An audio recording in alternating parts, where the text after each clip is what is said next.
MD, Deputy Dean and Professor and Head, Department of Microbiology, BJ Government Medical College, Pune. He obtained his MBBS degree in 1984 from the Marathwada University and MD Microbiology in 1988 from the same university. He has previously served as Dean, Government Medical College, Akola. He has authored more than 50 research articles and has also authored pioneer landmark books, textbooks, including Medical Parasitology, which is recommended by MUHS Nashik. He has a keen interest in teaching and has guided several postgraduate MD microbiology students during his tenure. He has been awarded the Best Medical Teacher Award on 5th of September 2018 by DMER Government of Maharashtra. Apart from teaching, he has an eye for world-class life science research and is successfully running several research projects under his wings. He has also served as Secretary Medical Research Societies for several organizations, including Aurangabad and Akola. He believes in knowledge that reaches common man and takes every effort in achieving so. He has voiced a total of 58 radio programs on health-related topics and has also run 15 health awareness programs for the Directorate of Field Publicity, Ministry of Information and Broadcasting, Government of India, Field Publicity Office, Aurangabad. He has also served as the President, Maharashtra Chapter of Indian Association of Medical Microbiologists in 2008 and 2009. He has played a pivotal role in computerization of medical colleges and hospitals in Maharashtra by being a member of several state-level committees in Maharashtra. In spite of such a busy schedule, he makes it a point to remove time for educating common people around him and believes in taking every action for necessary social causes. His dedicated work was in newspaper headlines when, due to his efforts, Sassoon Government Hospital could dramatically reduce the incidences of hospital-acquired infections caused by the notorious MRSA.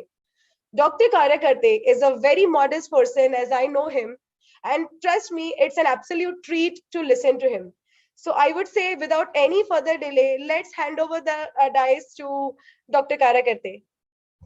Here you go, sir.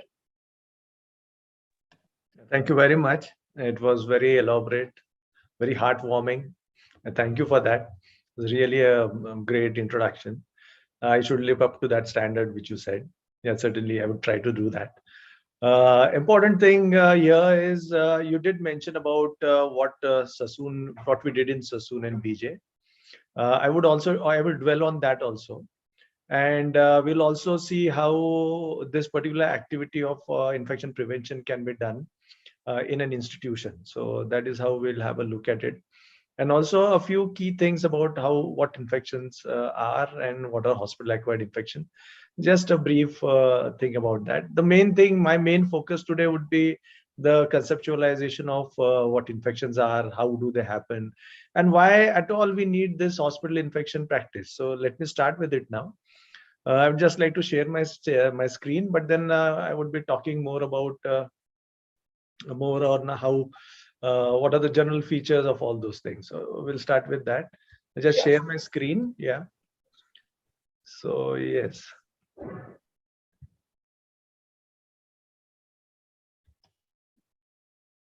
Yeah. So hospital acquired infection. Let's prevent the preventable. Now here I would like to talk more about why we need all these things.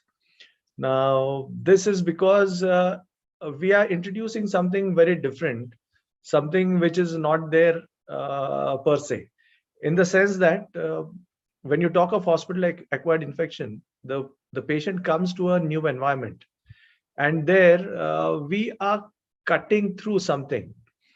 So here certain things should be understood very clearly, and that is how we as human beings develop, in the sense how we are single-celled, and then ovum and sperm, and then we are a single-celled organism.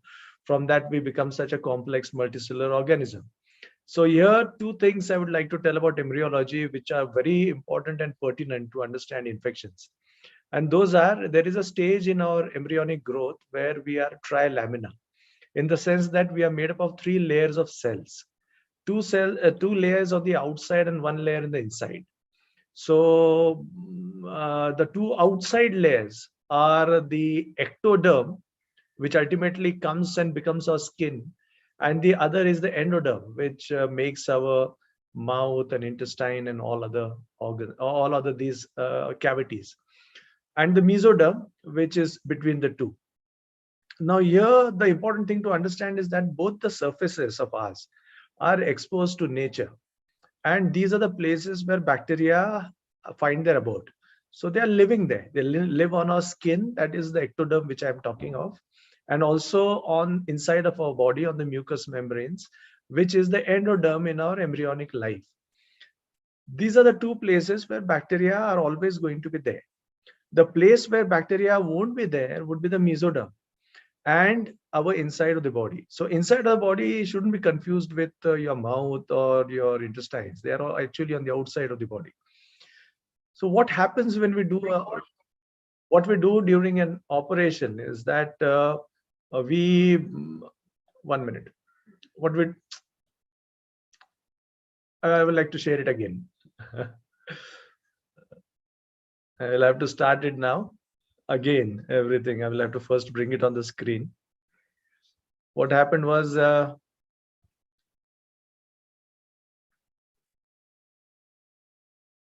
you will have to see now everything about from where I do it. So yeah. So No issues, sir. You can just take your time. Absolutely not a problem. yeah. So we come there again. We start our slideshow.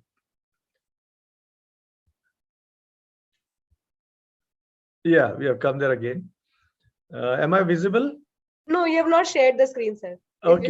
Yeah, I will do that. I will do that.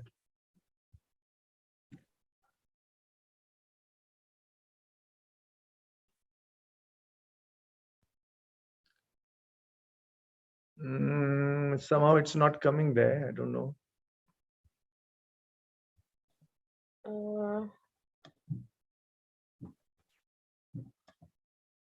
I'll have to bring it on my screen, I suppose.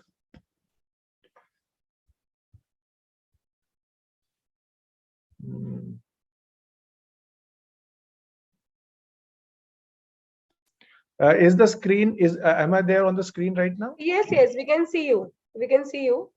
Maybe your presentation got minimized. You can just maximize it again. If you can see it on the down panel or in the, mostly it should be there in the down panel. Yeah. The But ribbon then, that we see.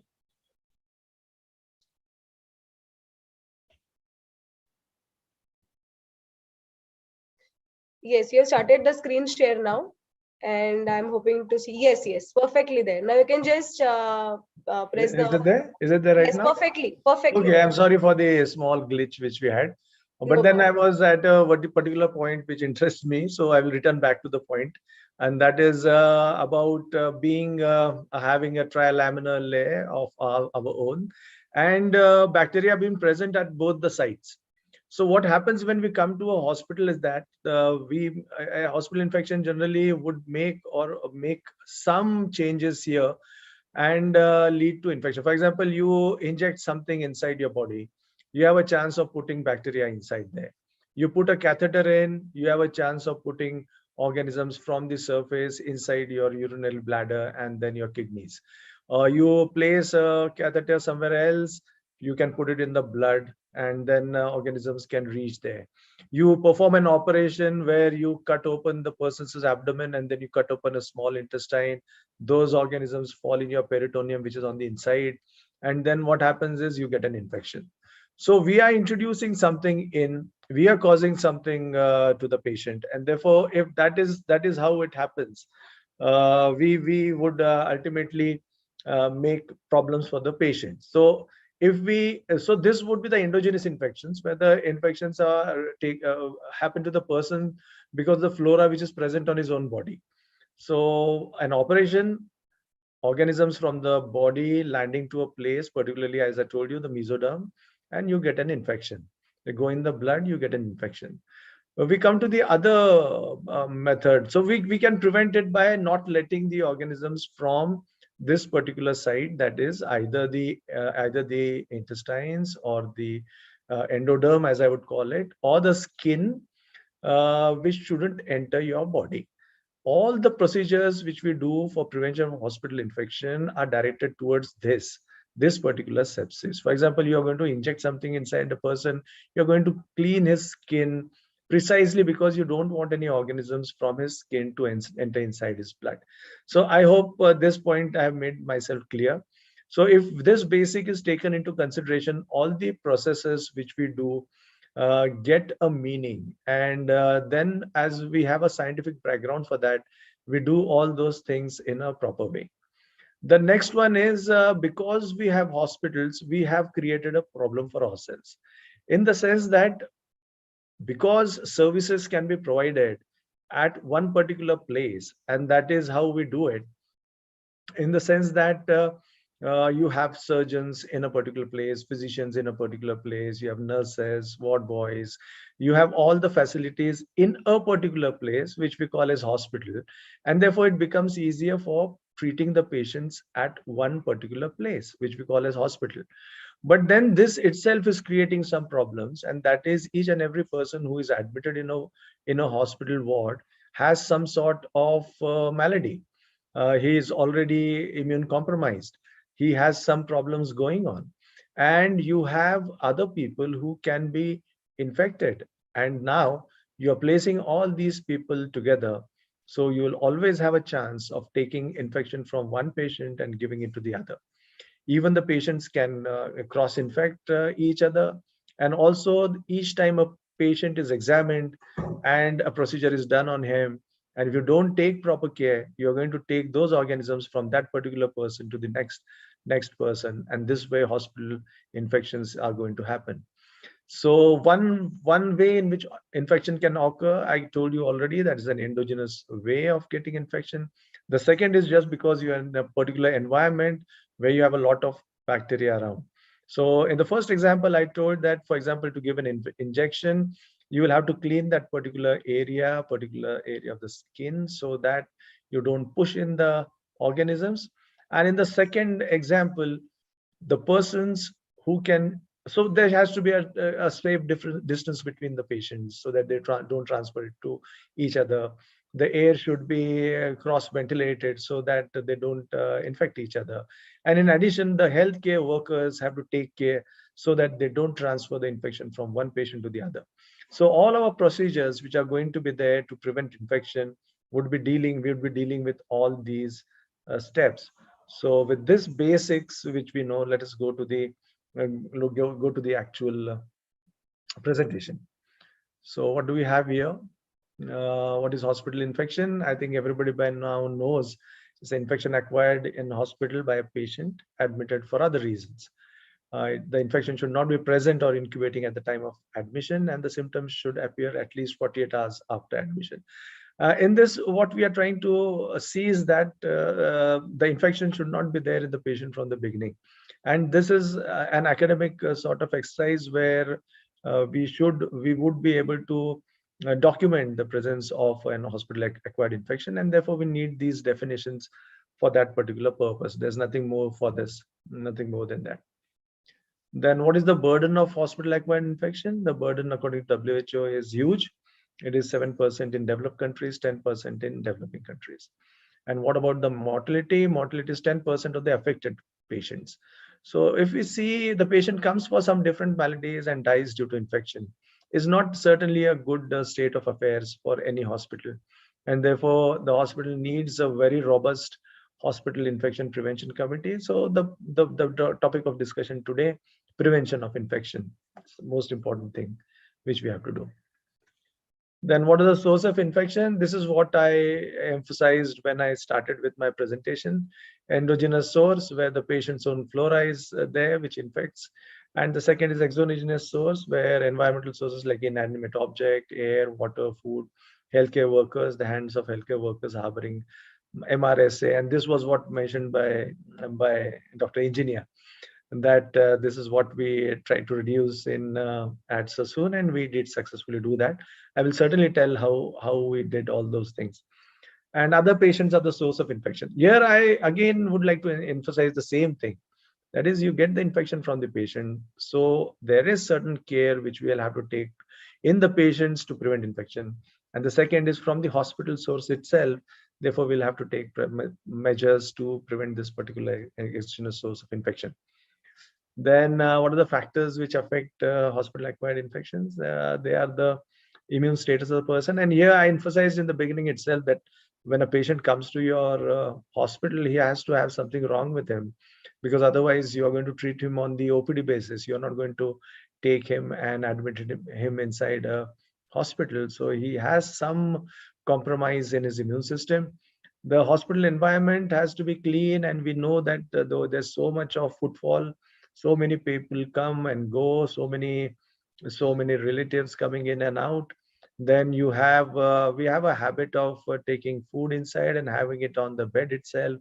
Then some of us being very courteous, we take flowers to the patient, we take fruits to him, and we conveniently don't know that there are pseudomonas lurking in the flowers, and that is how you infect each other, infect the patient of yours.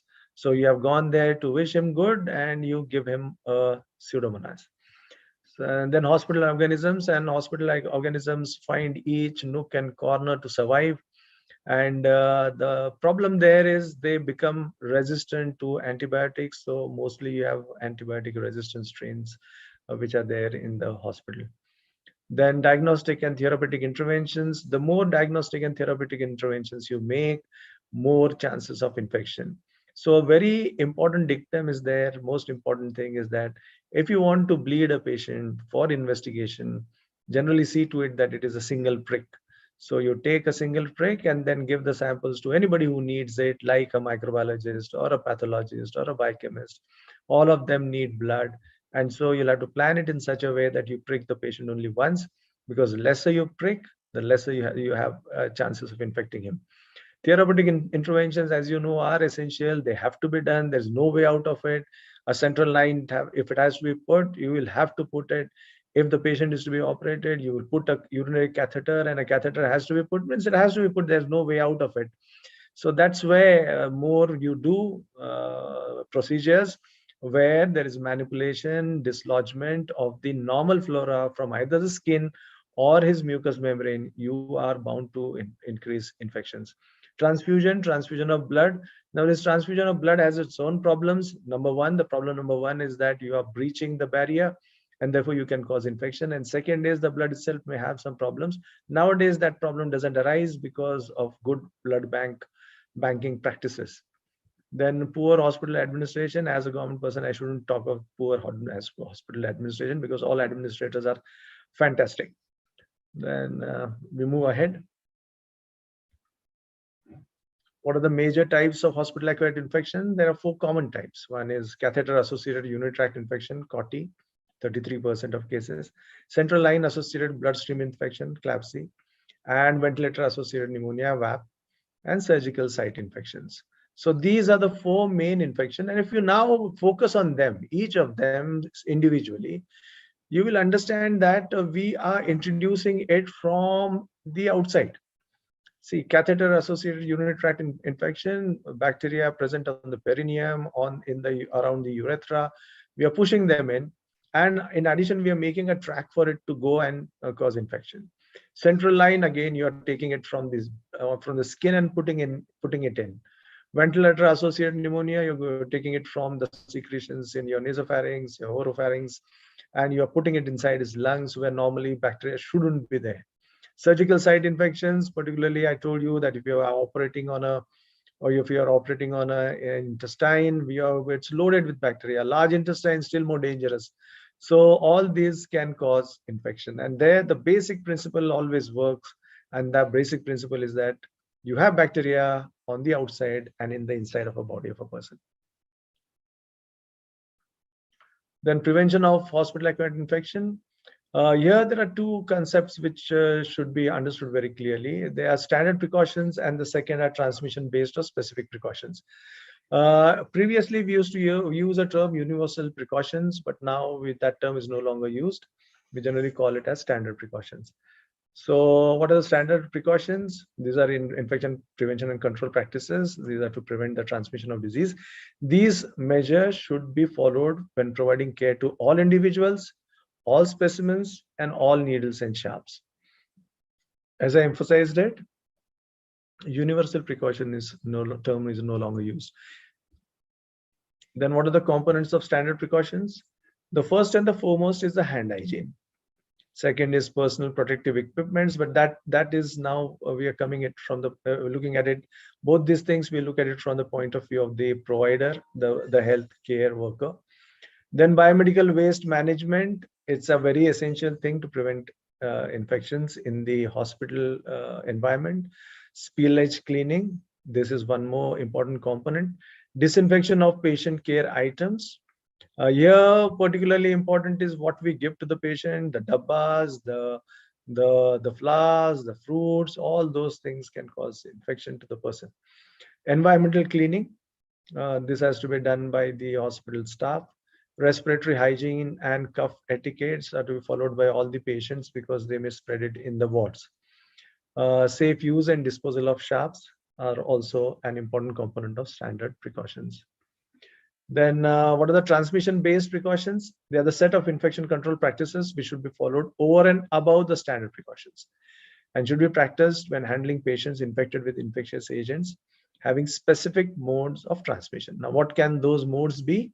The modes can be contact or a droplet or an airborne infection. Airborne infections need a very elaborate system of cleaning the air, in the sense that they need to have cross ventilation. You need to have a air cleaning. You need to have a HVAC system, but then it's very difficult to maintain in a ward. So generally, it is done only in specific environments, and those environments being intensive care units. So that's where we generally have those system in place. Then healthcare facilities should adopt comprehensive infection control program, facilitating good hospital practices. And they should be teaching to all healthcare workers the values, attitudes, and practice to prevent and control hospital-acquired infection.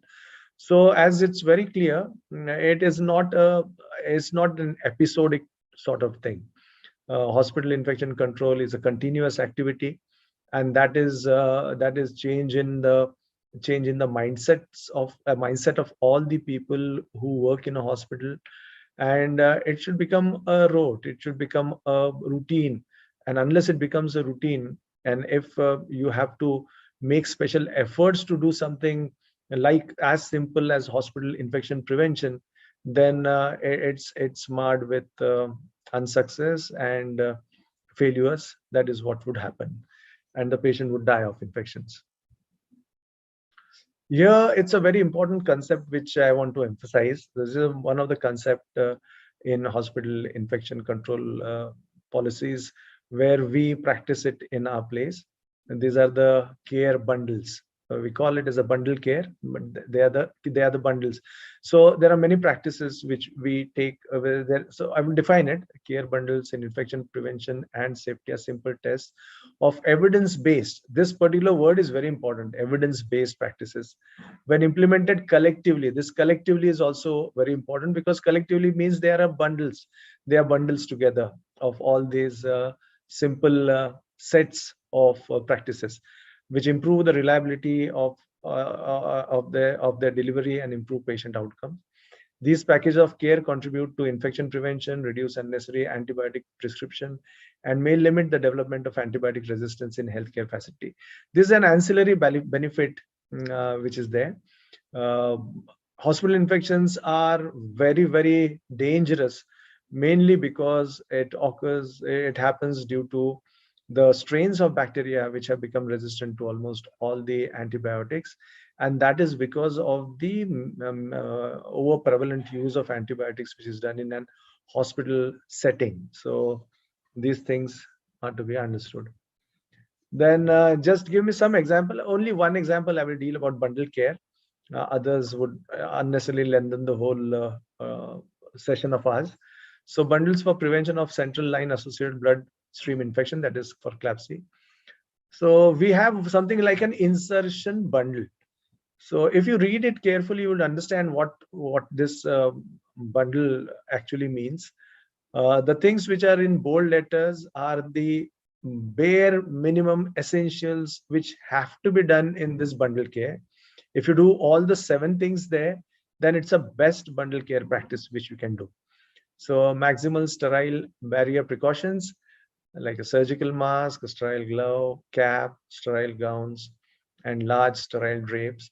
Now, this is because it's important. All these things are very important. I will emphasize on them.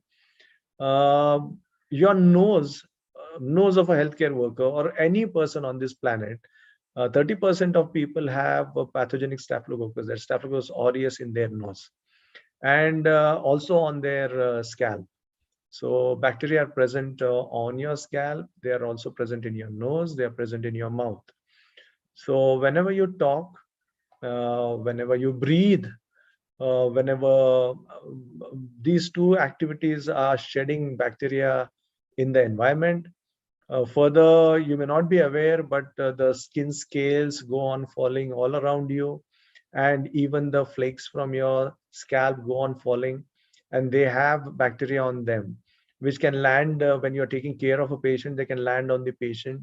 If he has a wound there, they can cause a wound infection, and this is what is can be prevented by such simple things that you wear a surgical mask, you wear a gloves, because your hands, how many times you put your fingers in your nose or around your mouth, on your face, is just, you just try to see yourself for some time, and you'll understand how many times you do it. So these things, like a surgical mask, would not let the organisms from your nose and mouth reach the patient. A sterile gloves will keep your hands not touching the patient.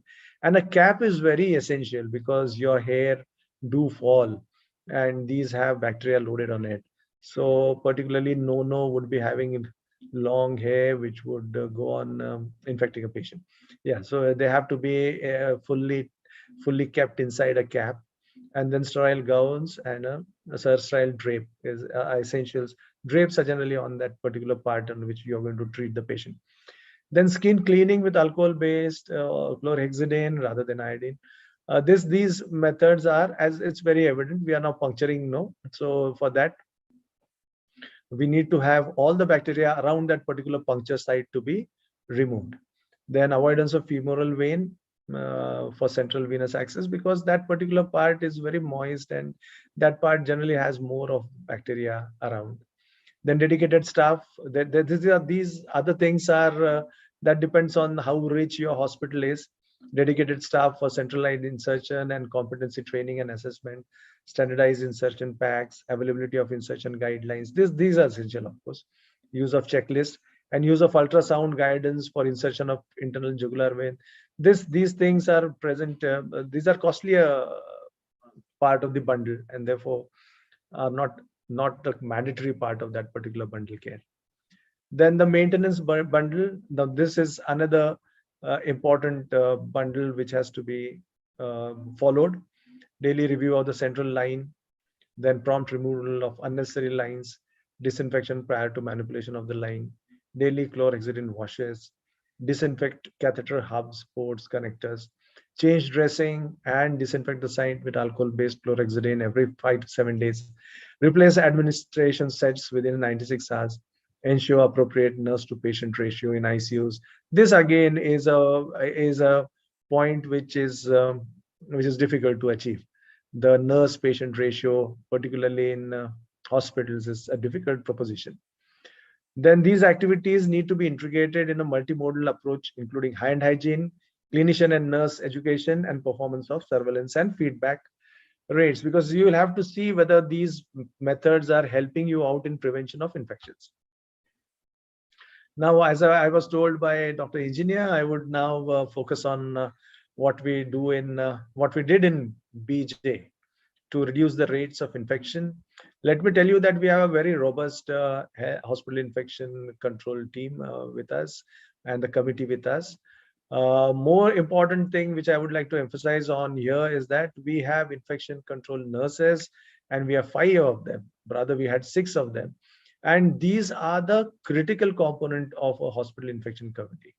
So unless the administration sanctions this particular staff, the activity of hospital infection committee, control committee cannot function. So let us start with that particular caveat, and we'll move further. This is what we have at our place. This is common for almost all hospital infection control committees, so there's nothing special here. Something here, this is how we do, and this is a part of the HICC. This one was the thing to be emphasized. And we have a section in microbiology department, as is there in all other microbiology departments, of hospital infection, and HICC is always there in all medical colleges for that matter. So what are the activities? Now we'll go on what are the activities, and there are a lot of activities. So just I'm going to read them for you.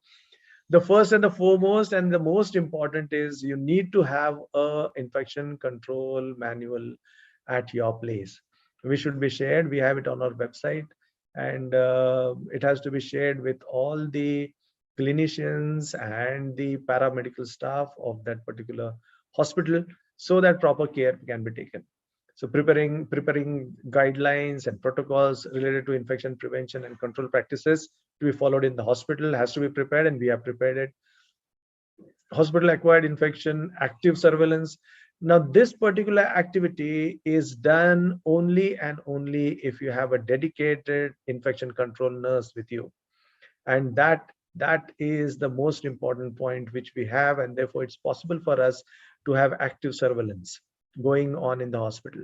Then device bundle care audits are needed. Hand hygiene and BMW audits are needed. We have it very regularly.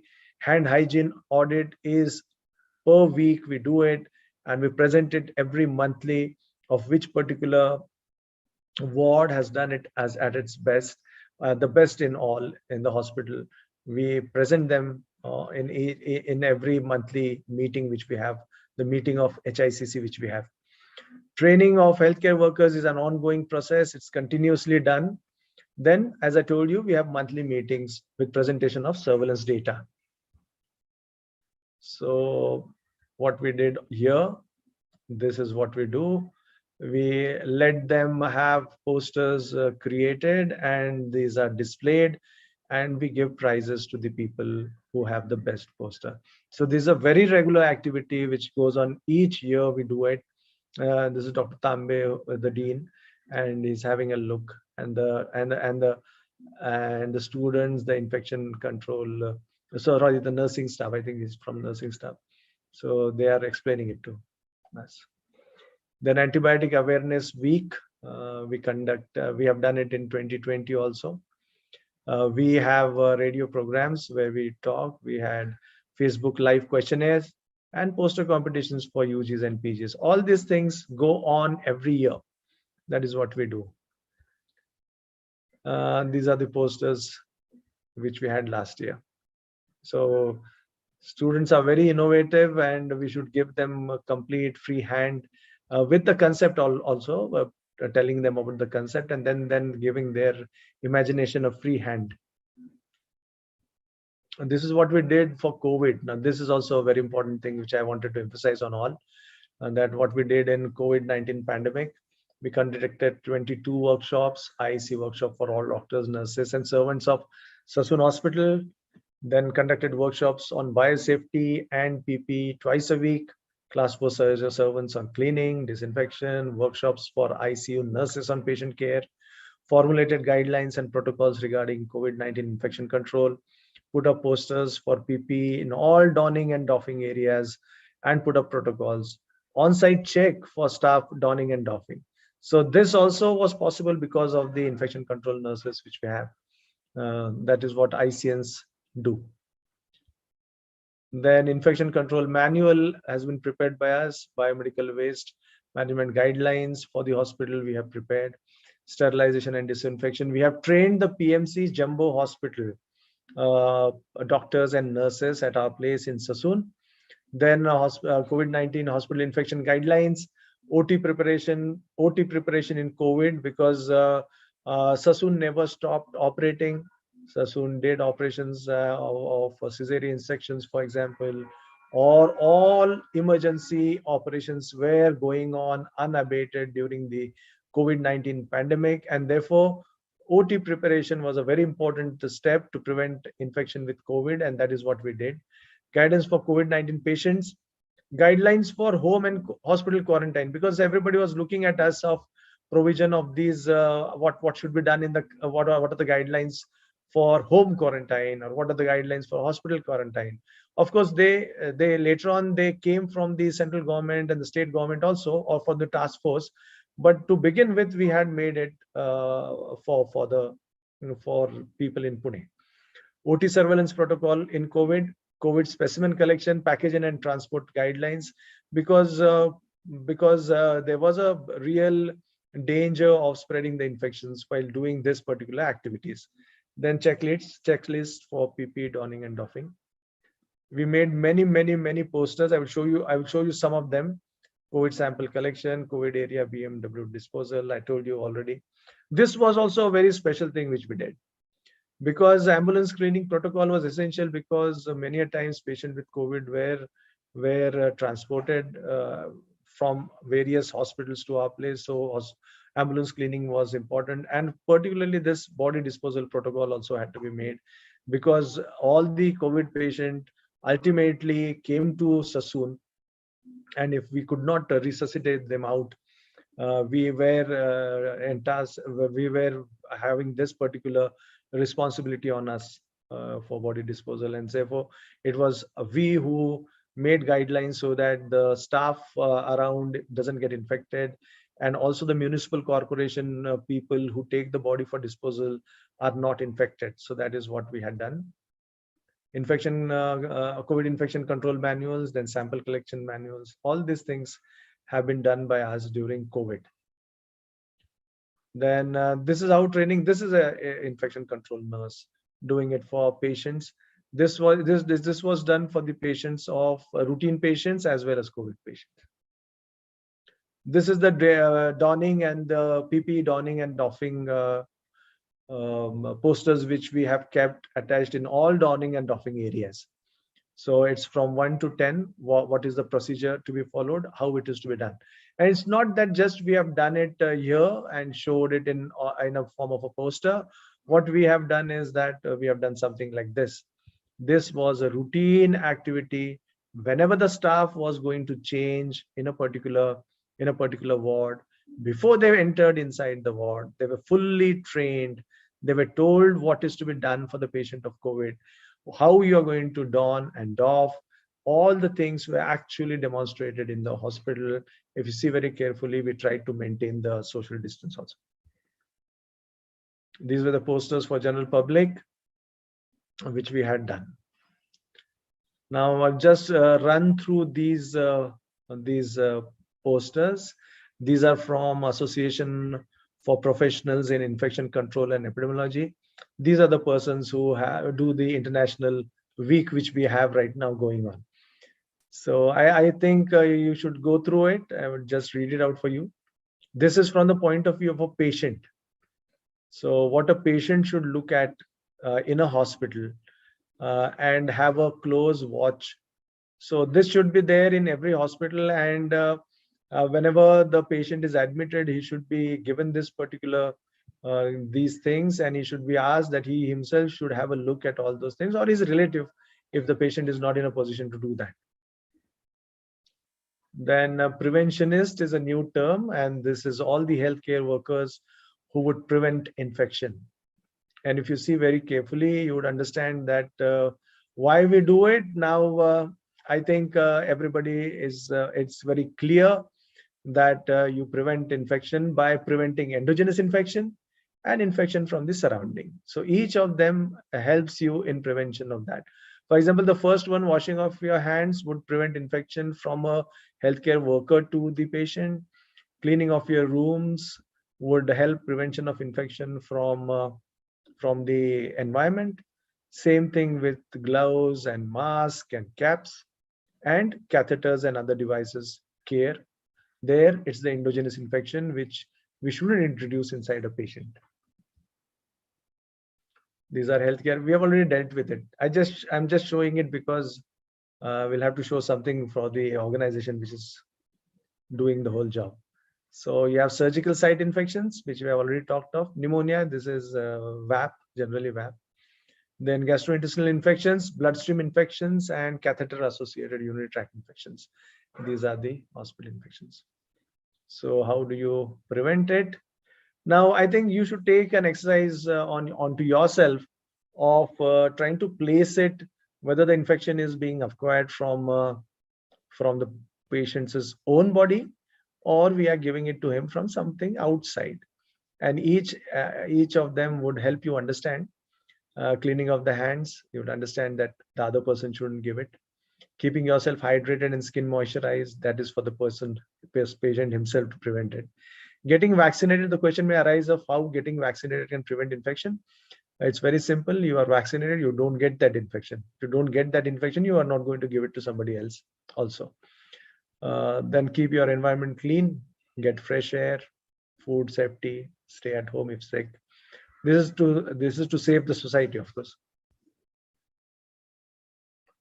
Herd immunity, I just put this very important concept here.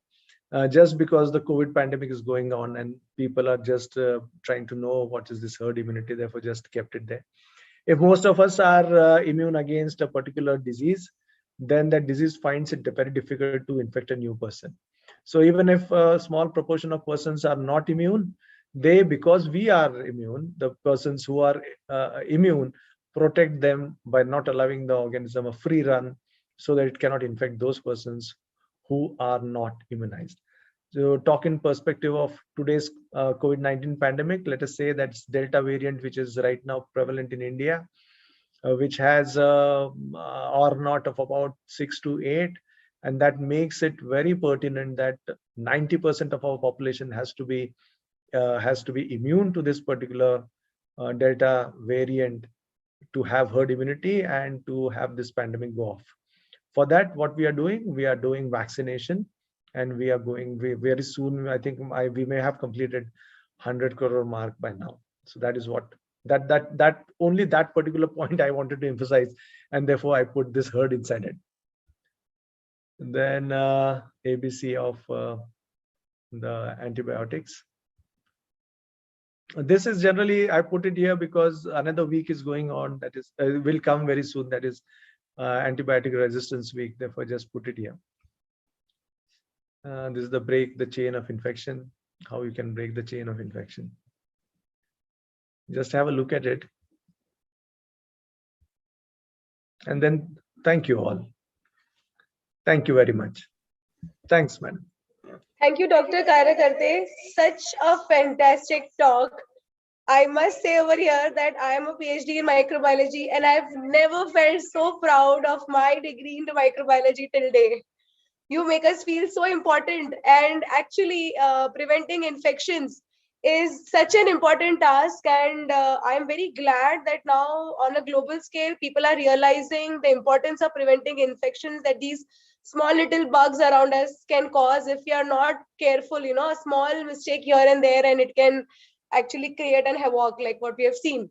So there are lots of comments and there are lots of questions in the chat boxes that I'm able to see. I'll just selectively ask a few. So comments like, it's like fantastic talk, and years of teaching experience have given you this insight, nice embryonic explanation. So a lot of thank you to you, sir. We can take some questions, sir, if you can permit. Sir, you're on mute. I made that practice because because in Zoom meetings, if I keep it open, now it's there. I'm there. Yes. Now I can hear you. I'm there. Yeah. So there is a question that for prevention of CLEPSY, do we or HICC does the audit of CLEPSY registers in ICUs, or is the central venous line register mandatory? It's see, mandatory in the sense that it is mandatory if you need to have a very good hospital. That is to be understood, and it has to be a part of the activity which goes on. It should not be a one-off thing that you did it for a month. You had a study which you had planned for your postgraduate student, and that particular student did the whole thing, and you published the results, and then okay, well, it's okay. You have such things, you can prevent it that way. It's not that, it doesn't work that way. It has to be a routine activity. The most important thing which I did emphasize in that particular talk of mine was everybody should feel the necessity, and everybody should look at it. All it starts from the sweeper and go to the unit in charge. So all these, they are the ones who are to be taught, who have to be told the whole basis of infection prevention, and that is well known to, particularly for example, a neurosurgeon. He understands this infection like anything, because he's just going inside the brain of a person and operating. So, or maybe because now this breed is a bit going on the wane, but cardiothoracic surgeon, for example, he operates, does a nice bypass, and it gets infected, and then everything is lost. So it's a very high profile thing to get infected. So it has to be a part of the routine. You have to keep the records. And what we do in Sassoon is that we have the audits done, and these are discussed every month. And it's not just pointing fingers, because pointing fingers doesn't fetch anything. It's a continuous activity. It's always an improvement over the last month. And what we do is we give prizes for people who practice the best.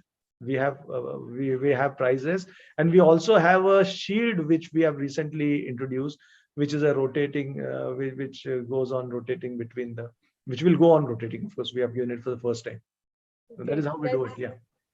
that's a very good idea. I must say that infection control policies must be there in all the hospitals, but the correct implementation is the need of the time, And as you correctly said, right from the sweeper to the unit in charge, we should have the intention to prevent the infection.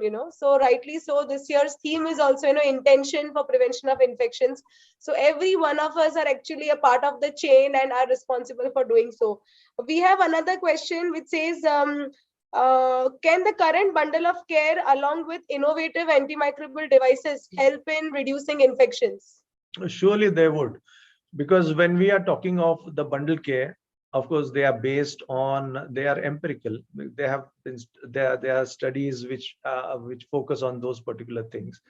But then with the recent advances, particularly in nanotechnology and the metals, which we know from very long that they have an antibacterial property, maybe silver, maybe copper, all these, gold, maybe all these have certain properties which are, silver is very well known, of course. In burns we use it very commonly. So if that particular intervention is also done, so technology and the knowledge of those things, and using those particular items for patient care would certainly prevent infections. And I think that should be the way forward for us. And we should use science, because we are in that particular field. It's based totally on science, and Right. I think it should be done. That is what I feel. Right. We can have just last two more questions. If you can just permit me for the time, sir, because there are so many questions popping in. So, what kind of antimicrobials should be incorporated in the hospital setting devices to effectively stop HAIs? Devices, rather than antibiotics inside the devices, it should be the nanoparticle based devices, which would be better, because the more you put in antibiotics, the more resistance you are going to have. And therefore, pre-operative antibiotics, okay, it's all right, but then nanoparticle based metals are still a better alternative than putting in antibiotics and giving a chance for antibiotic resistance to develop. That is how I look at it. Okay, we Thank you. can take last question. That is, after COVID, we have all seen an enormous increase in other bacterial and fungal co-infections. How should we go about that? The infections, we have to understand one thing very clearly. Any viral infection, particularly now, if it's an infection maybe of the respiratory tract, whenever a virus infects your body, it infects your cell and converts that cell into a factory for its own multiplication. So basically, the job of that particular cell stops. So when it's a COVID infection, the whole immune system or immunity of the respiratory tract fails. And you have bacteria present. Bacteria are ubiquitous, fungi are ubiquitous, they're present everywhere, they're present in your nose, mouth, and everywhere. And then when your innate immune system and also the acquired immune system fails in your lungs, then these organisms can find a way to the depths of your lung and cause infection. There were many other things also which we did, which we shouldn't have done to cause infection, like mucormycosis. Treatment, excessive treatment with steroids can also lead to this particular problem. So there are many other factors also which play a role, but the main and the most important factor which plays a role is the virus infection itself downs the immunity of the organs it is infecting, and therefore you have a chance of getting infected with the normal flora or the organisms which are lying there lurking in the corners of your own body as well as from the outside. Thank you. Okay. Is there a national or an international body that regulates all the infection prevention practices? And who writes these regulations, and how is it ensured that these regulations are implemented in every polyclinics, government hospitals, private hospitals? Is the last In question fact, that I will take then. there is, yeah. That is the responsibility of the hospitals, and basically it is the responsibility of each and every doctor. Whoever has a healthcare facility has to have these particular things in place. As far as regulations are concerned, one regulation is there in the health program of Government of India, but that is more about infection prevention in relation to antibiotic resistance, which I clearly know of, antimicrobial resistance. Others are in the good hospital practices. All these things are present in the hospital practices, but a mandatory law, I am very doubtful. Thank you. Okay. Thank you so much, sir. Once again, Thank the you. entire team of We Know It Biosolution deeply appreciates the time that you have taken out and given us to deliver such a fantastic talk on, let's prevent the preventable. Indeed, with the kind of leadership that we see in you, I'm sure hospital-acquired infections would soon be a history. Let's hope for that. That's a very bold comment. Yeah, it's a bold comment. Yeah, but we'll try for that. We'll try Yes, for we that. should aim for that. I'm sure we will be able to do that. Thank Yeah. you so much. Thank you once again. Thank you once again, all of you, Thanks. for joining in and Thanks. listening to this amazing session by Dr. Rajesh Karyakarte himself. Thank you.